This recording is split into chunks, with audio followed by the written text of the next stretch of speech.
அண்மை செய்தியை பார்த்து வருகிறோம். சிவகங்கை மாவட்டம் கல்லல் அருகே உள்ள அரண்மனை சிறுவயலில் கோவில் திருவிழாவை முன்னிட்டு மாட்டு வண்டி எல்லை பந்தயம் நடைபெற்றது. இதில் 49 ஜோடி மாடுகள் பங்கேற்றன. கூடுதல் விவரங்களுக்காக எமது செய்தியாளர் பாபு சரவணன் இணைப்பில் இருக்கிறார். வணக்கம் பாபு சரவணன், கூடுதல் விவரங்களை பதிவு செய்யலாம். சிவகங்கை மாவட்டம் கல்லல் அருகே உள்ள அரண்மனை சிறுவயல் கிராமத்தில் கோயில் திருவிழாவை முன்னிட்டு இன்று மாட்டு வண்டி எல்லை பந்தயம் நடைபெற்றது. இதுல சிவகங்கை, மதுரை, தேனி, திண்டுக்கல், புதுக்கோட்டை, ராமநாதபுரம் மாவட்டங்களைச் சேர்ந்த 49 மாட்டு வண்டிகள் இந்த போட்டியில் பங்கு பெற்றது. இது இரு பிரிவுகளாக நடைபெற்ற இந்த போட்டியில பெரிய மாட்டு பிரிவில் 17 ஜோடி மாடுகளும், இரு சுற்றுகளாக நடைபெற்ற சிறிய மாட்டு வண்டி பந்தயத்தில் 32 ஜோடி மாடுகளும் பங்கேற்றன.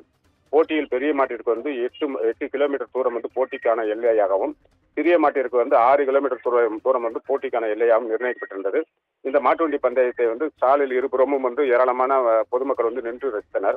இந்த மாட்டு வண்டி பந்தயம் அரண்மனை சிறுவயிலிருந்து காளையார்கோவில் செல்லும் சாலையில் நடைபெற்றது.